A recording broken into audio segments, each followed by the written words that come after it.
everybody. It is a beautiful Sunday here in the Midwest. Let me start out by saying happy anniversary to me and my wife. 23 beautiful years of marriage. Happy anniversary to my wife, Mrs. Wanda and Khalil Amani. Thank you. All right, we got that out the way. We're going to dinner later. We're going to Outback. We're going to have the delicious twin lobsters for dinner after the Broncos whip on the Las Vegas Raiders. Full day, but I wanted to get this video in quickly. I wanted to get this video in and try to put a button on this subject that the first Christians were Israelites, which they weren't. My old nemesis, Struggle Doctrine, aka Jake Doctrine, aka Israel Doctrine, he says that the first Christians were Israelites. Now he's done 3, 4, 5 videos on that, and to this very moment as I speak to you here, he hasn't been able to provide one receipt outside of himself. That's telling. That says a lot. If it is such a fact that the first Christians were Israelites, you should be able to source that shit out 1,000 times over.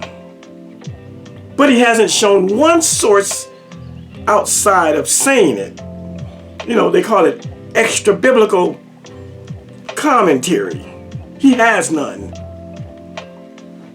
But he wants to debate me on that subject. Weirdo. And his weirdo queen tried to set up a debate for me and this fuck nigga, Israel Doctrine. She goes as far as to say that she thinks that Israel Doctrine has more Bible knowledge than me. Anyone who would even think that notion, it is an indictment about their own knowledge of the Bible. Did that go over your head? Did that go over your head, lady? If you think that Israel Doctrine has more knowledge than me about the Bible, then why don't he present it on his own channel? Why does he seek face-to-face confrontation? I know you don't believe no shit like that. Did y'all hear her yesterday? Well, I think that Israel Doctrine, you know, he know more about the Bible than Khalil. If that was the case, you need to go back and look at your own video on the lost books of the Bible. Sit down by yourself and watch that 2 hours and see who looks like they got more knowledge. But I know you say this shit because you're trying to get back in to Team Israel Doctrine. I recently purchased the most popular. That's all you're trying to do. You're trying to get back in. I get it. You're supposed to pull Israel Doctrine's dick.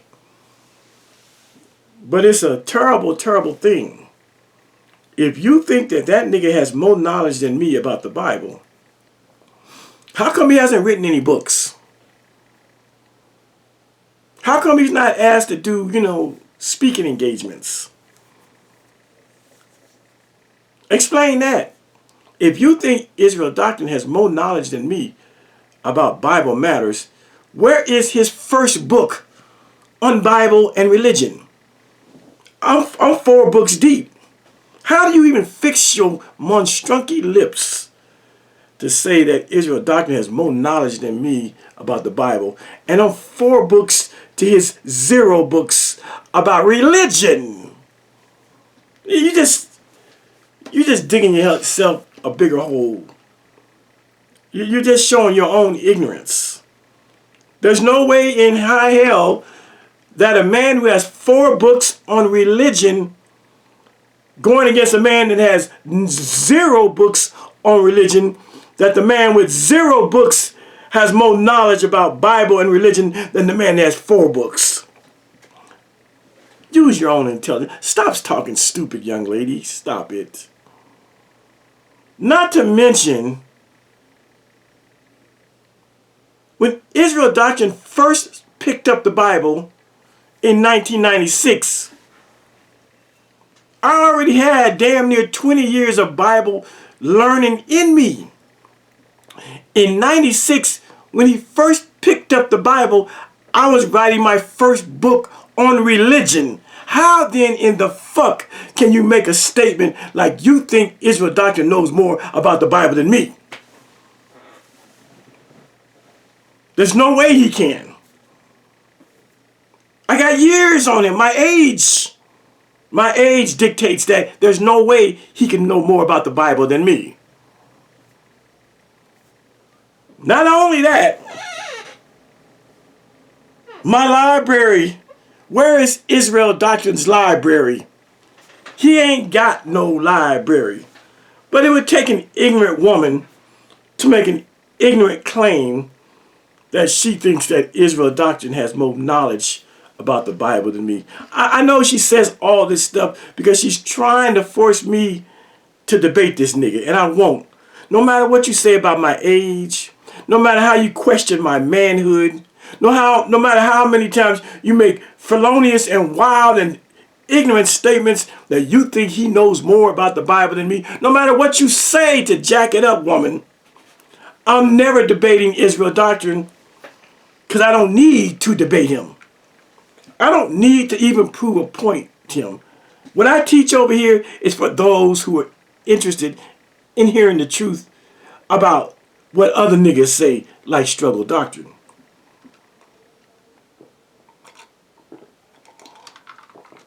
That's a fact. It's a fact. So I want to go over this stuff, show some more site sources, and prove conclusively that the first Christians were not Israelites. The first Christians were Gentiles. It's plain and simple. You see, Israel Doctrine's problem, his biggest problem, is that since he only reads the Bible, he doesn't understand the sign of the times. He doesn't understand first century Palestine. He doesn't understand the various movements that proliferated during Jesus' day. And that in fact, and indeed, Jesus wasn't the only show in town. Jesus wasn't the only one walking around claiming Messiah. There were any number of false prophets roaming the countrysides of first century Palestine, claiming to be the one, Mashiach, Messiah, anointed one, Savior, the Christ. He wasn't the only one in town. But when all you do is read the Bible, then you don't really know shit about the climate and the social and religious and political order of the day, first century Palestine. In Israel Doctrine's weak and crude rendition of the New Testament narrative, he thinks it was a kumbaya. You know, kumbaya, my Lord, kumbaya. Kumbaya, my Lord, kumbaya. Kumbaya, my Lord, kumbaya. Oh Lord, kumbaya. That's how he thinks that the development of Christianity came about. Like everybody sat around the campfire and sang Kumbaya or ring around the campfire, join the campfire girls, la da da da, here it goes.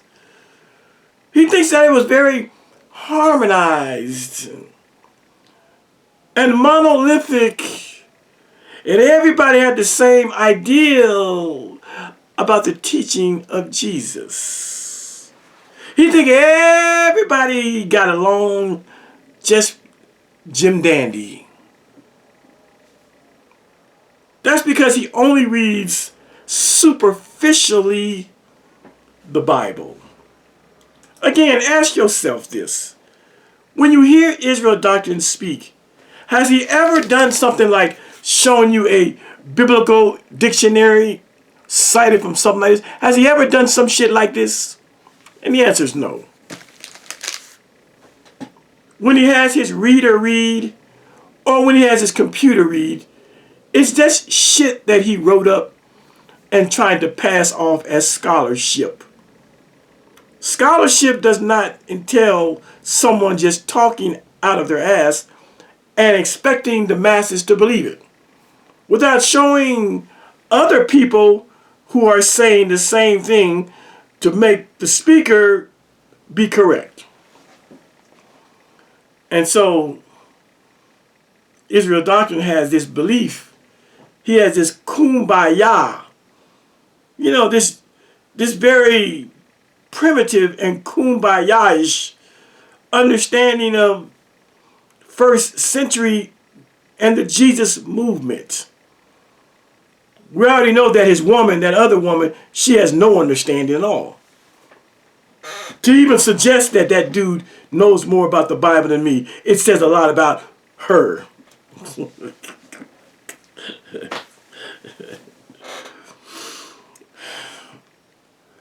But yeah, he thinks that everybody just got along perfectly once Jesus rose and went to heaven. That there were no bumps in the road, no glitches, no hills and valleys, no twists and turns. Everybody got the same message. Everybody got along. There was harmony about the Christian world and everybody who believed in Jesus. And that's simply a terribly false misreading of history. Paul was a motherfucker. As a matter of fact, if you want to know what kind of man Paul was, you can look at Struggle Doctrine, Israel Doctrine. Paul was just like Israel Doctrine. Israel Doctrine was just like Paul.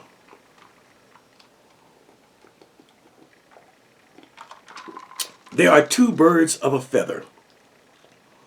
I said if you want to know what kind of man the Apostle Paul was, look at Israel Doctrine. That's the New Jack Paul.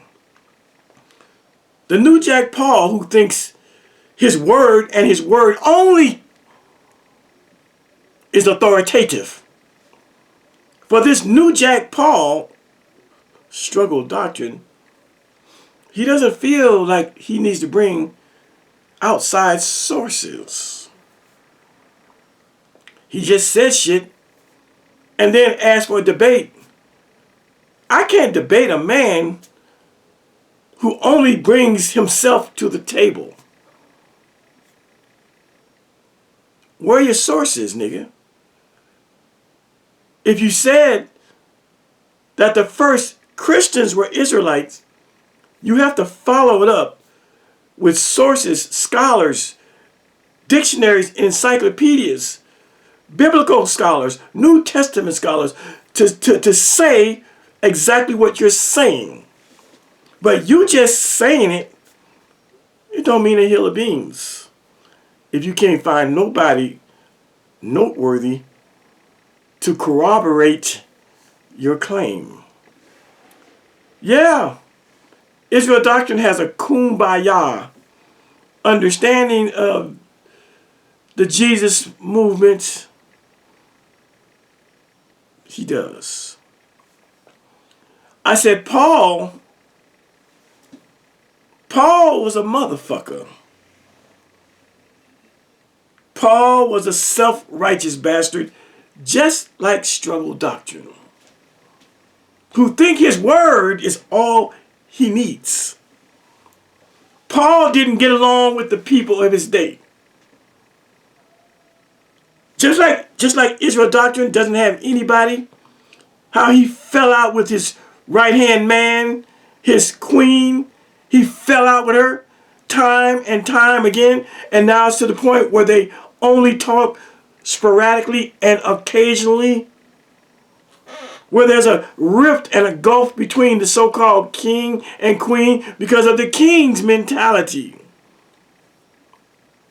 Paul was the same way. Paul had a right-hand man too. Paul had a right-hand man named Barnabas. And you know what happened? They both were supposed to be Jesus believers. But guess what happened? They fell out. I said Paul and his right-hand man, Barnabas, they almost went to blows behind this Jesus thing. Oh, you didn't know that? And so while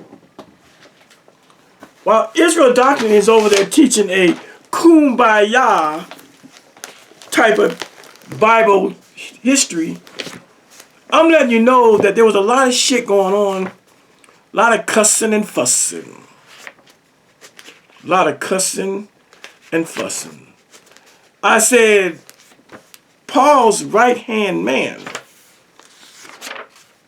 a dude named Barnabas,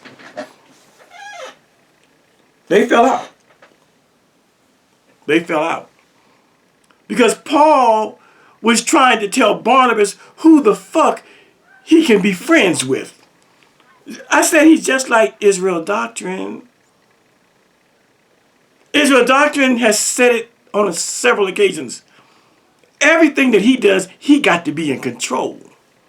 Whatever he doing, you know, the so-called what happened to the boy movement when I was fucking with him, he thought he had to be in control, and he thought he was in control of me.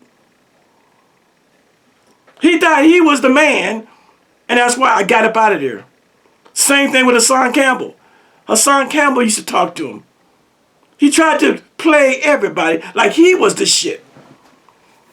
And he was in control. And Khalil got up out of there, and Hassan got up out of there, and Ronald Savage got up out of there, and everybody that was ever fucking with Israel Doctrine got up out of there when it came to that whole Bambaataa thing. Because he doesn't know how to play his position.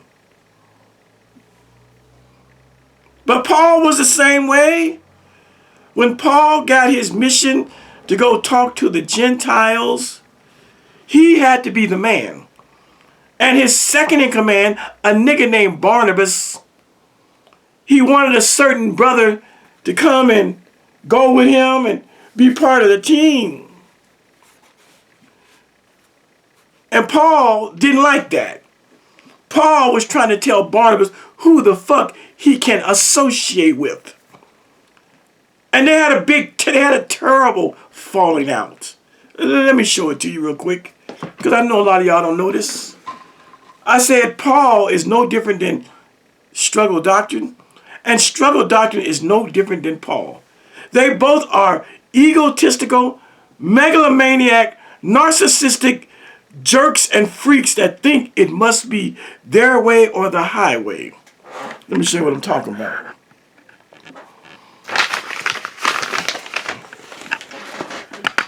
Yeah, this guy, Struggle Doctrine, he thinks it was a Kumbaya situation back in the Bible days and New Testament days.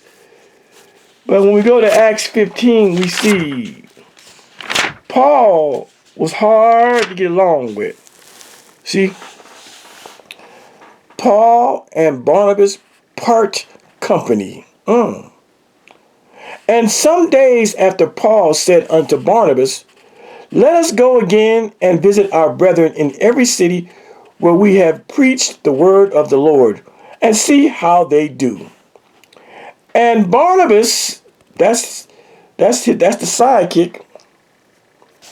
And Barnabas determined to take with them John, whose surname was Mark.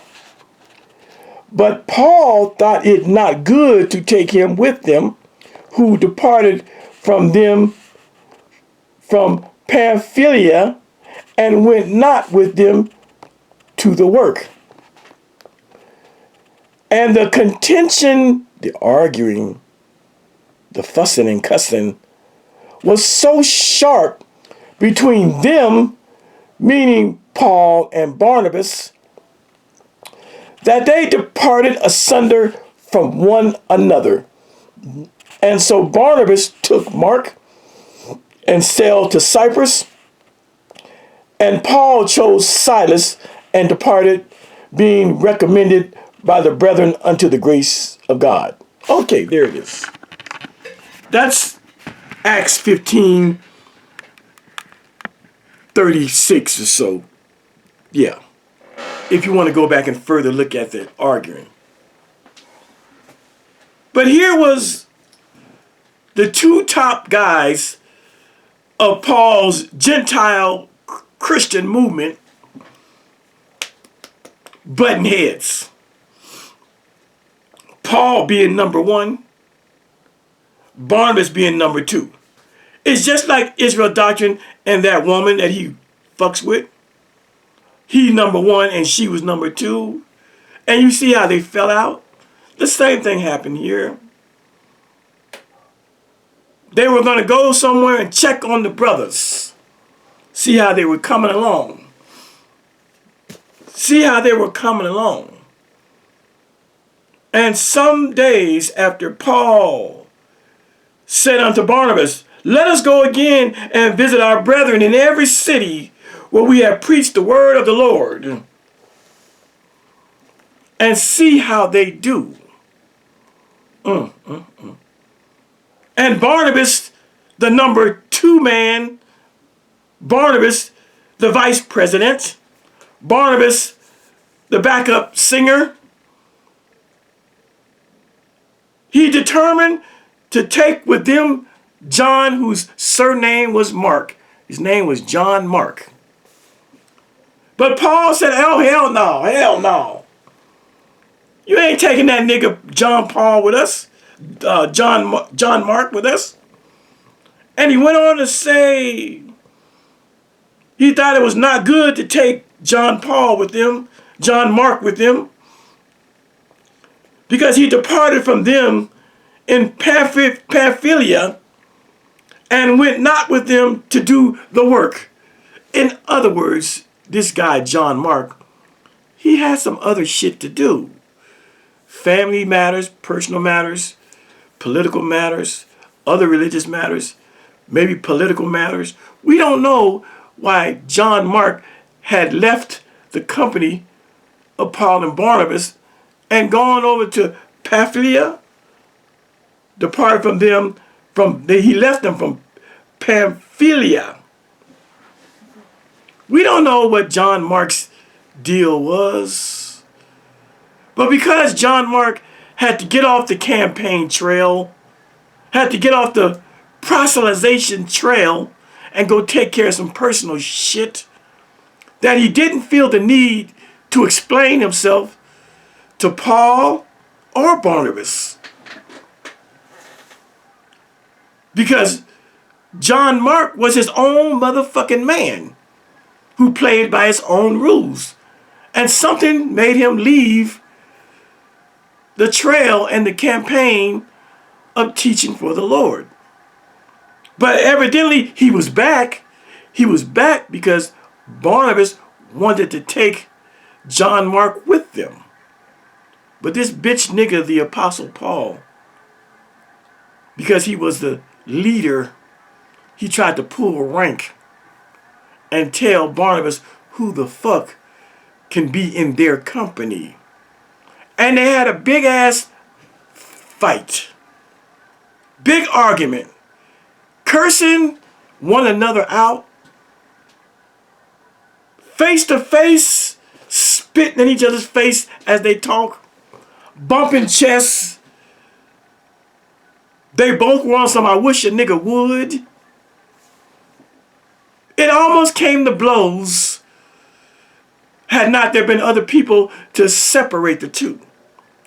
That's why it says that the contention was so sharp. Read between the lines. That's very euphemistic language. That's a nice way to say that these niggas was about to fucking crash out on one another physically. That's what it means when it says the contention was so sharp. It was so sharp that Paul and his number two man, just like the king and the queen that we see on YouTube when they get into it, it was so sharp that they went their separate ways. But this nigga Israel Doctrine, he thinks this shit was a Kumbaya movement. That there wasn't no speed bumps in the road. And everybody got along and everybody just started calling themselves Christians. This is a series. I know it is. I just know it is. I just know it is. But that's one instance. That's one instance where Paul fell out with one of his co-workers. Paul fell out with one of his co-workers. I said, Paul fell the fuck out with one of his Jesus believers over who this man wanted to bring with them. See, that's the weirdo shit about the Apostle Paul. The same with struggle doctrine. If this nigga is not in charge, if Israel Doctrine doesn't have the last say, if you don't pull up on his channel, if you don't take his debate, then you are everything but a child of God. That's how megalomaniacs and narcissistic people view the world and others.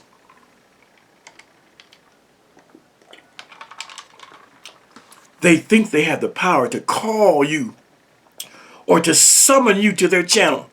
I dropped a link. Now pull your bitch ass up, Khalil Amani.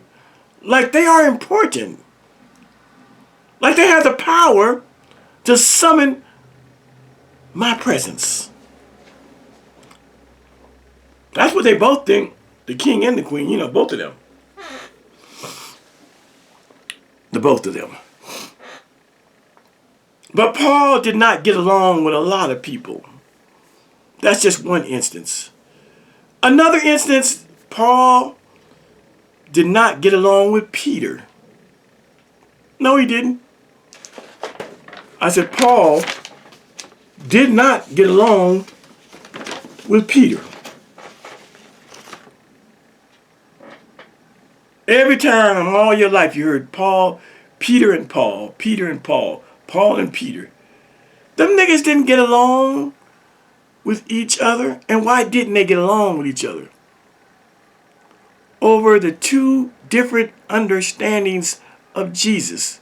I said struggle doctrine thinks that they were having a kumbaya, sitting around a campfire holding hands and singing kumbaya. But as we just saw, Paul didn't get along with his right-hand man, Barnabas. They were about to throw hands. They were about to get busy on some fisticuffs.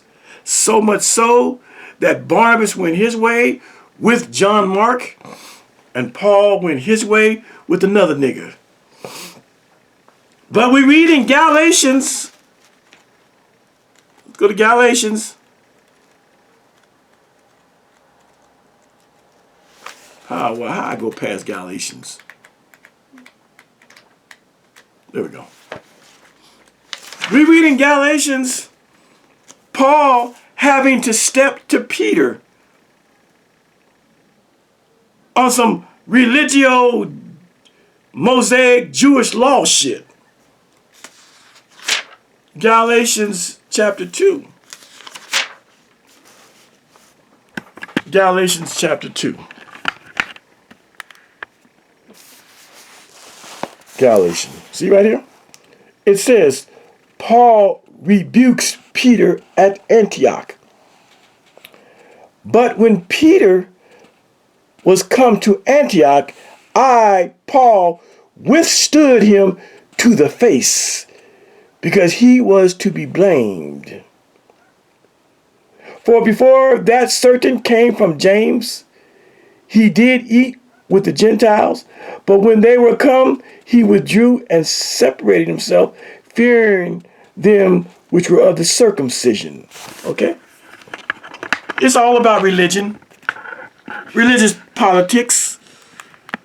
Peter was being a little two-faced.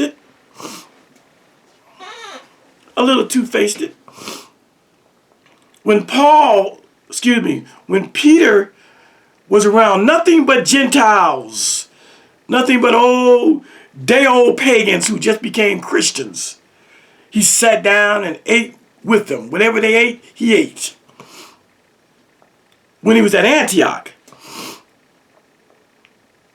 But when some other folks came from James, see, when it says they came from James, that's a different community with different beliefs.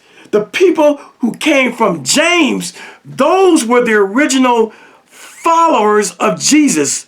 Or at the very least, those were people who converted to the Jesus way of life through the people who knew Jesus. It's a distinct difference. That's why I keep saying the first Christians were not Israelites. They were Gentiles.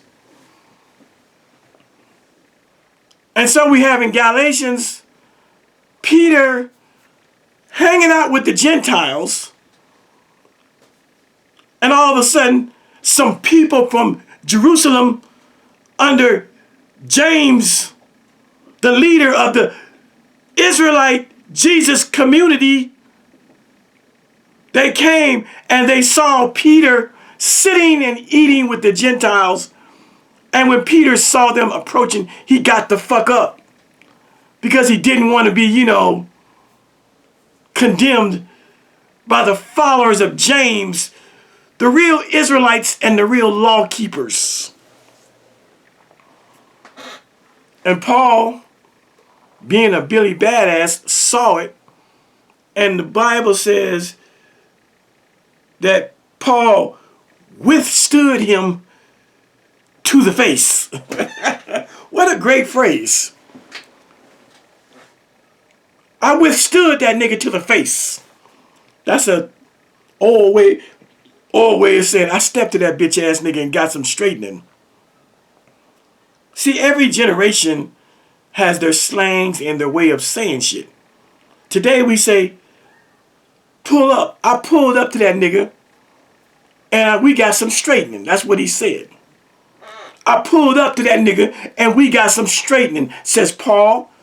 Paul says he looked at Peter when Peter jumped up from the table, when he saw the people from James coming. I pulled up to that nigga and we got some straightening. They said it a different way. They said it that Paul withstood Peter to the face. I'm going to have to put that in my vocabulary. Because that's what I do to Israel Doctrine. I withstood that nigga to the face. To the face. But Paul was an angry little fella. He was an angry little fella. Some commentators have said that he was an ugly motherfucker. That he was short. He was under 5 foot.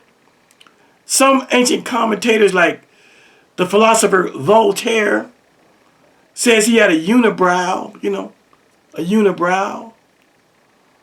Others like Nietzsche said he had bow legs, and I think if you read the Acts of Paul and Thecla, yeah. There's a book called The Acts of Paul and Thecla. He's described as being a short, bald-headed man with a misshapen nose and a unibrow and crooked bow legs. I'm talking about Paul. In other words, Paul had a face that only a mother could love. In other words, beauty is skin deep, but ugly is to the bone. In other words, Paul did not measure up as a beautiful or handsome man. He was not a Caligula. He was not a Samson. He was not a beautiful young man like King David. He was not attractive. Short, under 5 foot, bald-headed, and that was rare in those days. Today, bald head is in. Shout out to Michael Jordan. But in the Bible days, niggas had hair. And here was a nigga with no hair, had a fucking unibrow. One eyebrow that attached. What's that basketball player that played for the Lakers? The center had a whole unibrow. And then they say his nose was misshapen. And he had crooked legs. He was bow-legged. He was fucked up. He was fucked up. I'm just telling you what ancient writers have said about the looks of the Apostle Paul. That the nigga had a straight Napoleonic complex. You know, when you're under 5 feet as a man, you're short as fuck. But it be those little short ass niggas that can bark, they can bark. Always trying to prove their manhood. Always trying to prove their dominance. Always trying to prove their masculinities. These little short fellows like Paul. And so Peter would no doubt probably 5'10", hell, maybe 6 feet. Got this little short 4'10", 4'8" man named Paul with bow legs talking about, I withstood Peter to the face when he got up from the table. I confronted him. Peter would have dish ragged you, Paul. Peter would have dog walked you, Paul.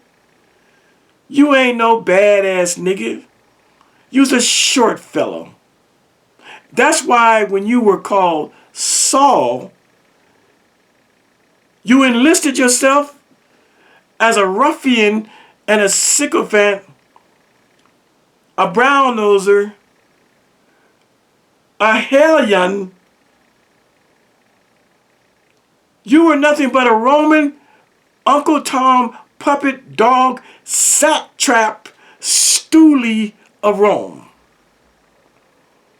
And because you were under 5 feet, a short motherfucker, you got a band of merry men around you,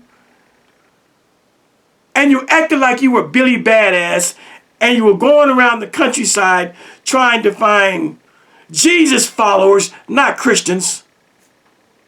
Christians had not been born yet. You were trying to find Jesus followers, direct followers of Jesus or converts of Jesus who got the message through the direct followers of Jesus. You tried to round them up and bring them to prison, putting handcuffs, fetters of iron on them. You were Billy Badass. You 4'8" motherfucker, you. You had 35 niggas around you to bolster your Napoleonic complex of a man. This is the kind of shit that Israel Doctrine could never tell you about Paul's appearance. We have enough eyewitnesses to know that Paul was a short fellow. A short, ugly fellow at that.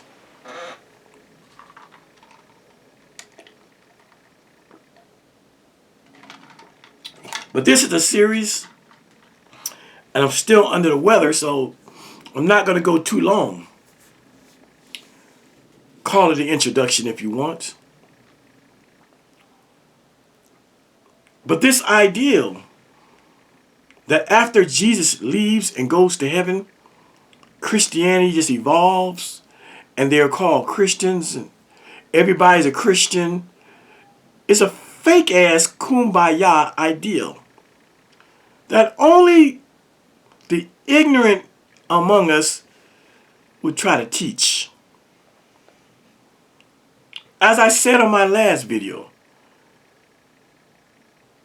it's easy to understand that the followers of Jesus weren't called Christians simply because the four Gospels in which Jesus speaks, Matthew, Mark, Luke, and John, the word Christian or Christianity is never used.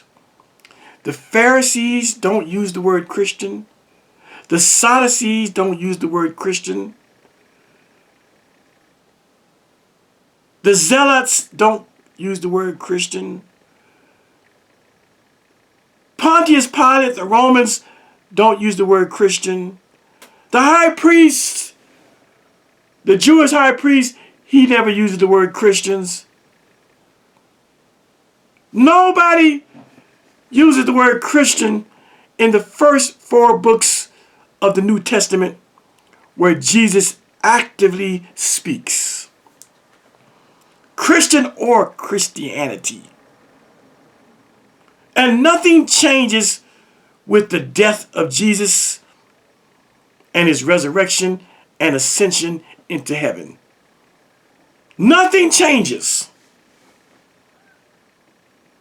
And get this, where we find the mention of Christian in the book of Acts,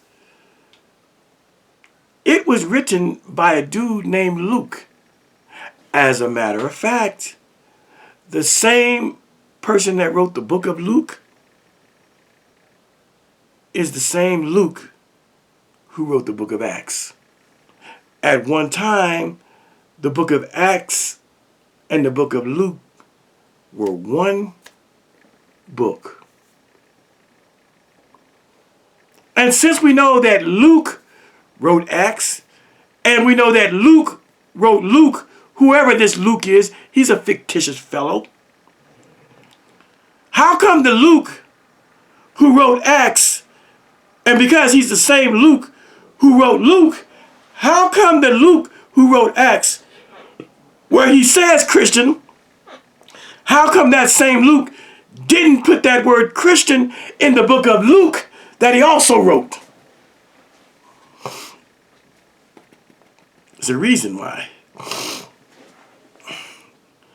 Because during the days of Jesus, the word Christian was not in circulation.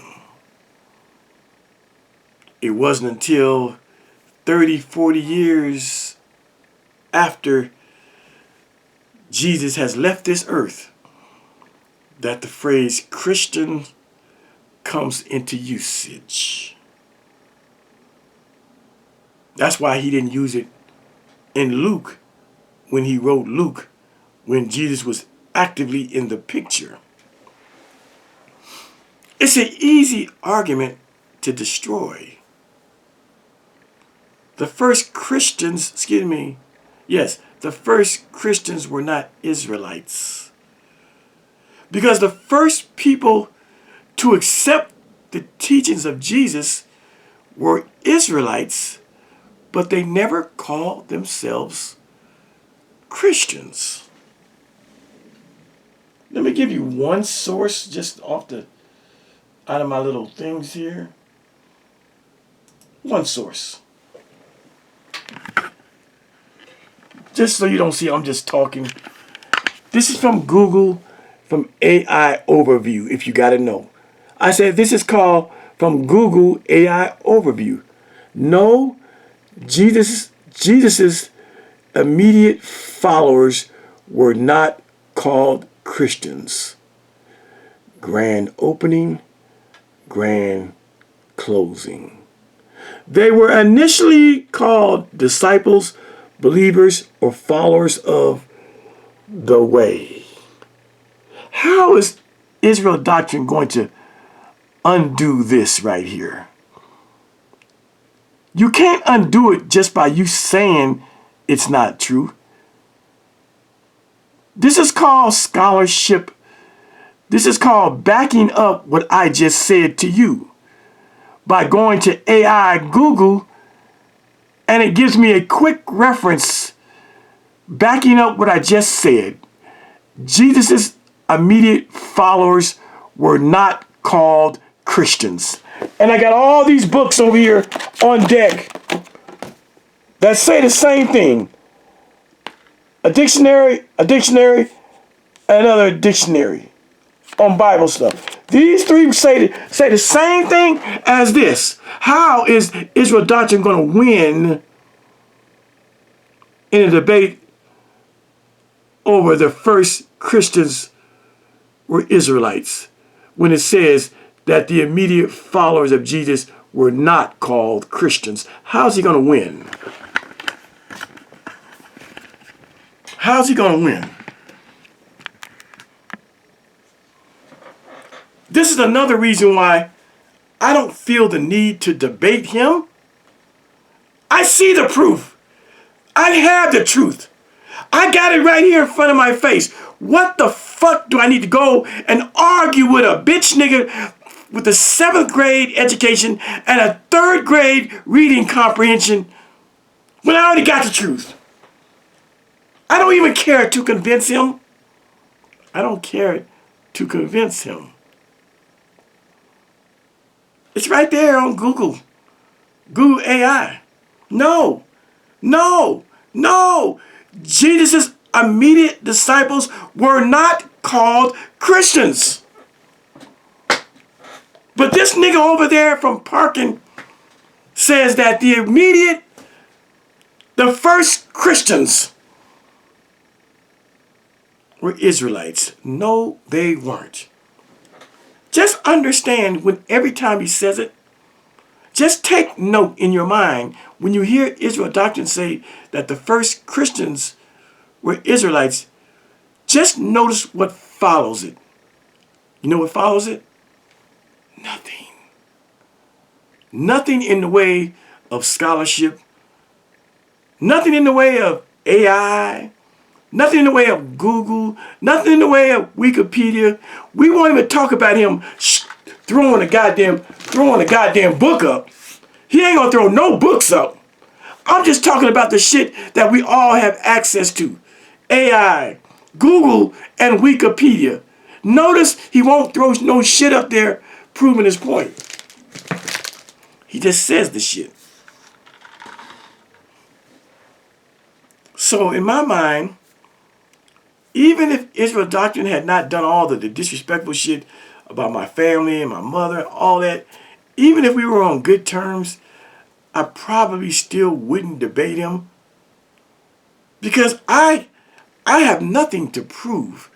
I have gone and looked at the evidence and know for a fact that Jesus did not call his disciples Christians. Neither did the disciples call themselves Christians. We know exactly when that phrase was used. And the Bible even tells us, Acts 11:26, it tells us the first time they started using that phrase Christian, it was 500 miles away in Turkey along the Syrian border in a place called Antioch. And who were they calling Christians? Were they calling Jews Christians? Were they calling the Jesus disciples in Jerusalem Christians? Were they calling the Israelites Christians? No, they were not. They were calling the newly pagan converts amongst the Gentiles who had switched religions and were now calling themselves, they weren't calling themselves the outsiders, the Romans, the pagans. They were calling the people who began to believe in Jesus through Paul and Barnabas' teachings Christians. How is he going to win in a debate against the proof? Israel Doctrine wants to debate me, but he's not going to bring any proof, any extra biblical sources. He's simply going to try to use the Bible.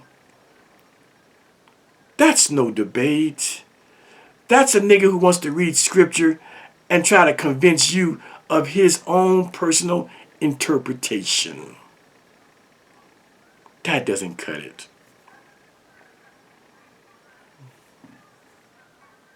Now, if Israel Doctrine was actually over on his channel and he was citing, different sources, whether it was AI, whether it was Chat GPT, Wikipedia, or Google, if he threw up a book or two that went against what I'm saying, then we would have some contention.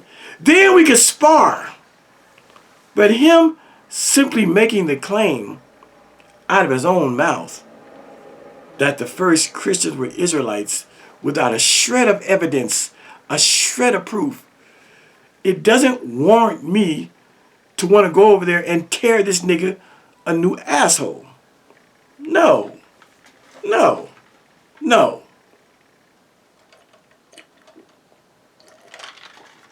What it makes me want to do is stay my black ass right over here and continue to teach and correct his lies and allow anywhere from 50 to 200 people who might view that video to see the truth. That pleases me far, far more than going over on his struggling channel or on that woman's struggling channel to talk to him face to face. No. I'm winning. I get more views, which means more people are hearing my understanding of the subject than they're hearing his understanding. And those that are watching both of us, they can compare and contrast Khalil, who's showing Google and AI and Wikipedia and actual dictionaries on Bible matters, showing you sources, versus Israel Doctrine, who's simply making statements without anybody co-signing what he's saying. They can see. And when they compare the two, they have to say Khalil Amani wins based on the evidence. It's all about the evidence. It's not about what I say personally out of my mouth. It's not about personally what he says out of his mouth. It's about what we both can prove with source material. I'm done for now. I'm really still, like I said, I'm a little sick, and I'm going to watch this game shortly. But that's just a quick proof.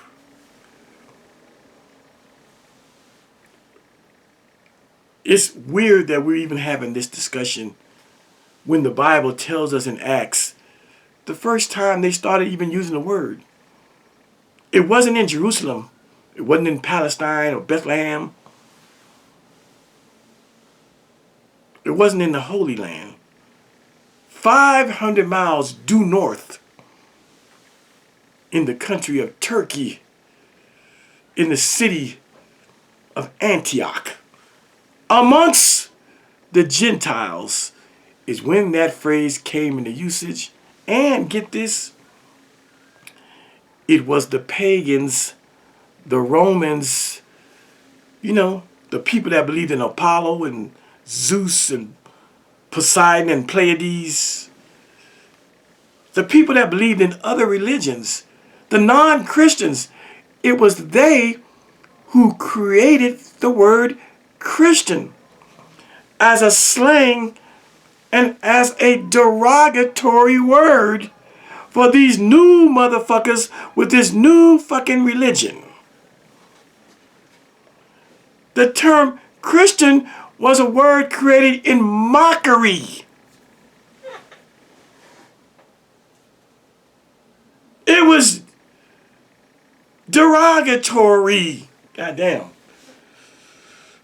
Do I need to show you all that too? Let me see if I can find them.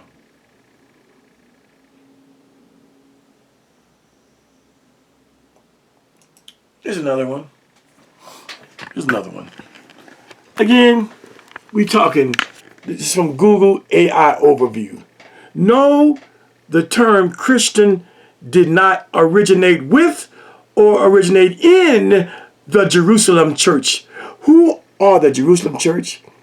The Jerusalem church are the direct followers of Jesus himself when he walked on earth. That term did not originate with them or in the Jerusalem church. It was first applied to believers in Antioch, where the followers of Jesus through Paul were called Christians by who? By outsiders, by Romans, by pagans. According to Acts 11:26. The disciples in Jerusalem, not in Antioch, they were called Christians in Antioch. But the disciples in Jerusalem likely did not initially accept or use the name, preferring to call themselves things like brethren, disciples, or the way. My goodness. How is Israel Doctrine going to combat this shit? How? How?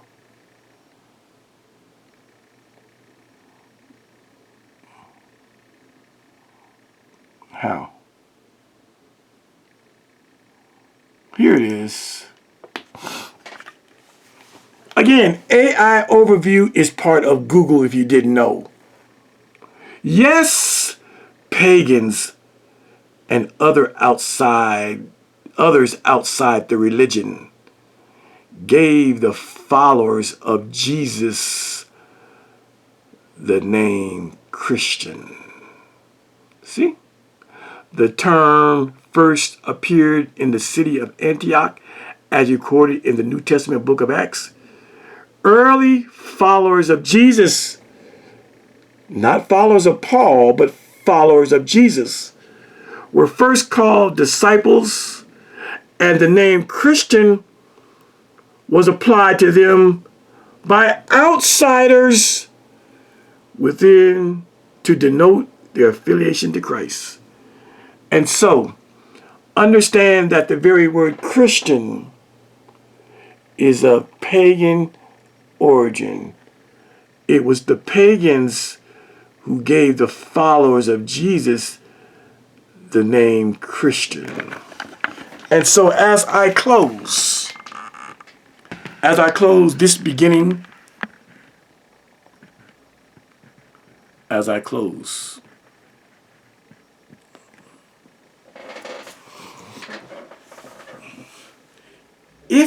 if it is a historical fact, which it is, that outsiders known as pagans, Romans, Apollo worshippers, and shit like that, if it is a fact, and it is a fact, that they originated and created the name Christian for these Jesus folks over here, do you really think that the people in Jerusalem, the original Jesus church under James, Peter, and John, do you really think they would accept a term, a phrase, a name like Christian being placed and heaped on their backs? Do you really think they would allow Gentiles from 500 miles away in the country of Turkey to name their movement? You see how weird Israel Doctrine is? He doesn't understand the geopolitics of first century Palestine.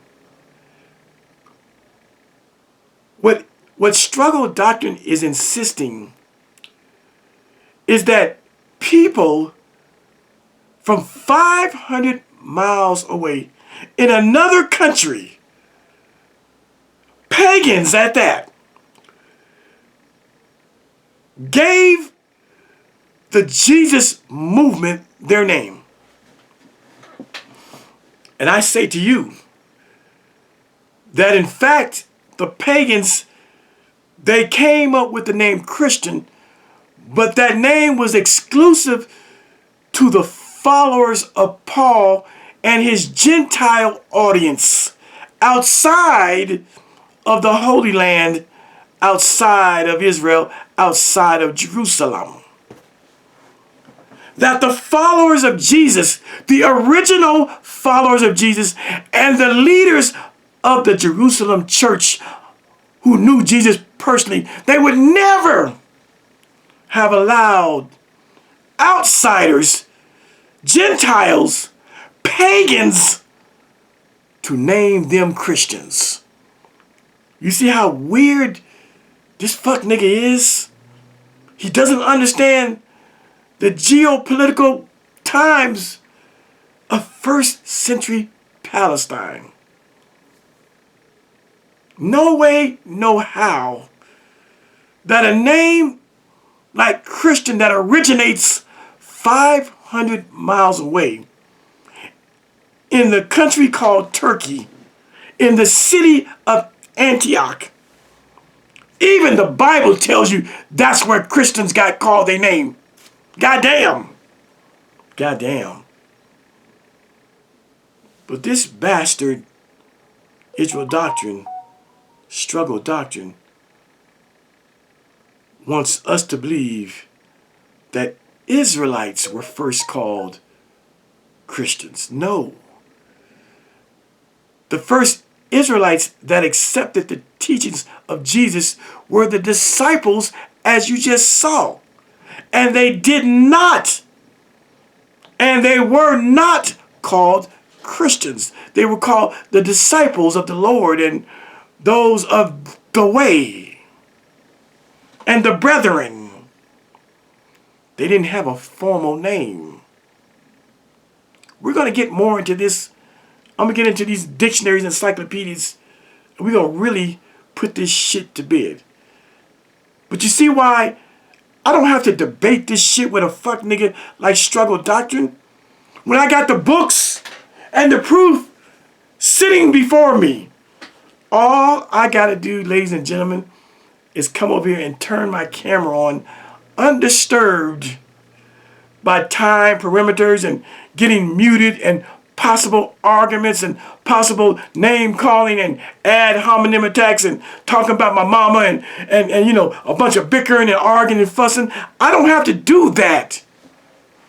I just have to teach and give you sound evidence and proof that the first Christians were not Israelites. The first Christians were Gentiles. That the very word Christian comes from the pagan world, and it was a derogatory term. Do I have that pulled up? It was a derogatory term.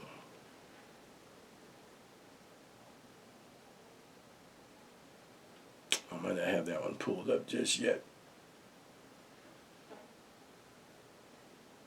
Oh, it's right here. I do have it. I may have done it. Again, this is from Google AI Overview. Got it? No, Jesus' immediate followers were not called Christians. Yeah, I already read this, but let me just go over it. They were initially called the disciples, believers, or followers of the way. The term Christian was first used by non-believers in Antioch around 40-44 C to describe the followers of Christ, possibly as a derogatory, negative, nasty, slanderous, racist, prejudiced term that the believers later embraced as a badge of honor. See? And when it says the believers later embraced as a badge of honor, what believers? Not all the believers under Paul. The Gentiles at Antioch and Ephesus and Smyrna and Corinth, those white folks, they embraced the term Christian that was once derogatory as a badge of honor. But you got to remember, the first people that had the message of Jesus, they were in Jerusalem. They had their own movement and their own leader, and his name was Brother James. It was not Paul. I've already destroyed the subject. I mean,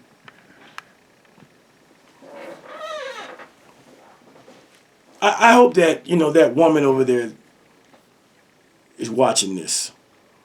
How could she ever make the statement that she thinks that Israel Doctrine knows more about the Bible than me? And the nigga never, I mean, you got to be just a hater. You got to be pushing a line. You got to be blind as fuck not to see that I'm showing the proof. And then a woman gonna say that.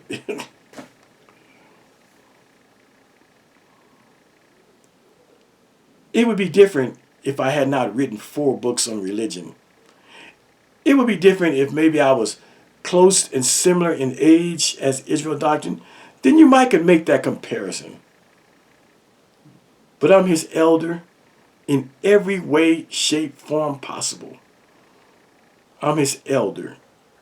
More advanced in biblical matters than Israel Doctrine will ever be, simply because he lacks the skill of reading, which means he doesn't want to read unless it's absolutely necessary. That's a handicap, my nigga. You could never be smarter than me in the Bible, and you can't hardly read. You read on the 3rd grade level. You could never be as intelligent as me on this Bible shit. You don't even read, my nigga. But anyway, go ahead and say what you want to say. All right, y'all. Just know that this Kumbaya teaching that Israel Doctrine has is felonious. These were not Kumbaya times. These were very turbulent times. For there was 2 different understandings of Jesus coming up, and they absolutely clashed and bumped heads. You had the original followers of Jesus and their leaders, James, Peter, and John, commonly called the Jerusalem church, the people that walked and talked and ate with Jesus, that would never accept some bullshit title like Christian being placed on them by some motherfuckers 500 miles away in Turkey, the city of Antioch. Hell to the no, they're not accepting that. That's one movement. And then you have the Apostle Paul and his movement to the Gentiles. And it is amongst Paul's movement that this word Christian finds its footing. If you don't understand that, you just don't know 1st century religious history. You are just like Israel Doctrine, who believes in the Kumbaya, everybody getting along, when Paul was a person that was hard to get along with it. Oh, there's many examples of how hard it was just to be in Paul's presence. That nigga was just like Struggle Doctrine. For the most part, that nigga was a loner. Paul was so fucked up. Just like Struggle Doctrine doesn't believe, or thinks it's evil for a man and a woman who are physically and sexually attracted to one another to get together and be boyfriend and girlfriend and have a beautiful, intimate sexual relationship without the burden of what they call marriage. He believes that.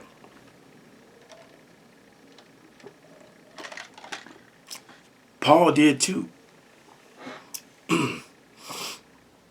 That's that old-timey religion. You can't have sex unless you're married. Two grown people, 18 years old and above, look at one another from across a room. The attraction, the pheromones and hormones, and the attraction is just there. They come together, they talk, beautiful connection. It might even be love at first sight, but it's definitely physical, sexual, lustful attraction.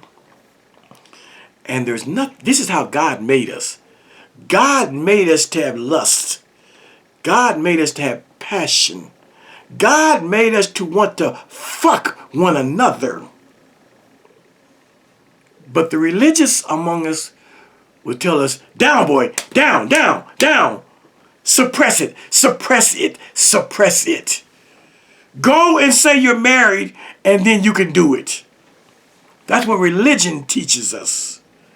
But the natural senses and the natural urges say we like each other so much that we want to go in a room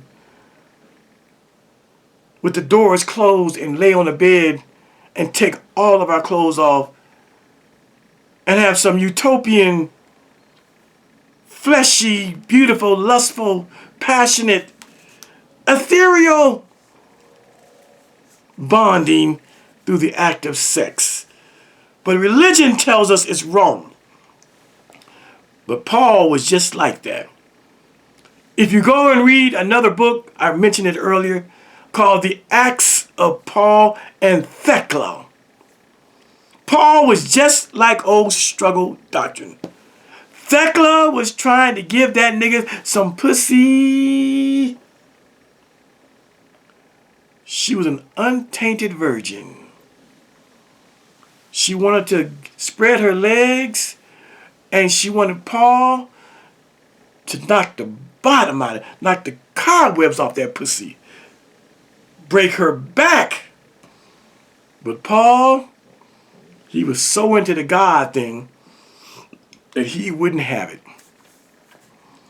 He just stayed celibate. Niggas like Paul and niggas like Israel Doctrine, some kind of way they got a bad thing about sex. Like, like sex equates to sin. Without sex, there is no population.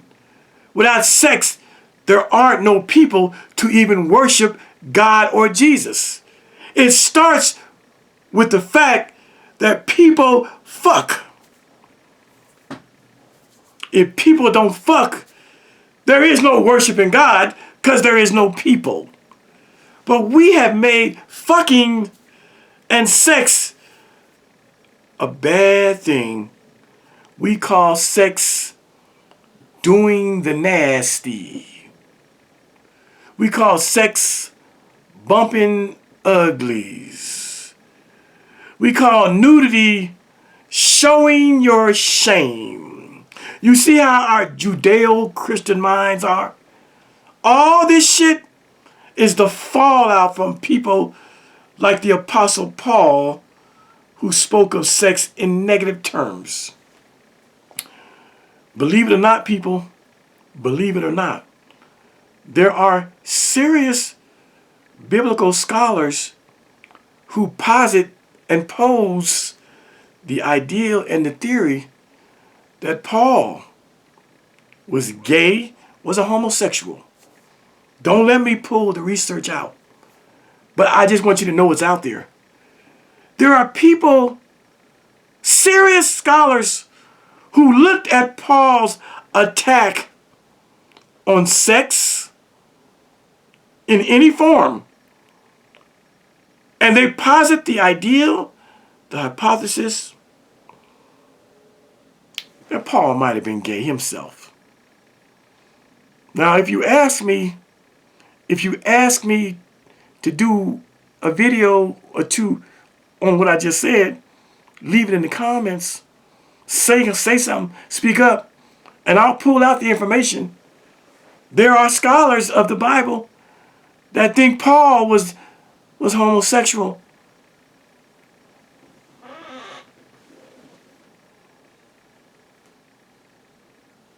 I'm just saying. With that, y'all, I am exhausted. I had all this stuff in front of me I was going to do in this video, but I know I'm not up to doing it, so this was just an introductory lecture on this subject. I hope you enjoyed it. Continue to follow, and you'll be enlightened. I promise not to ever lead you down the wrong path with my own understanding. I'm going to give you what the consensus of scholars say about a given subject. Got it? Talk to you later. Peace.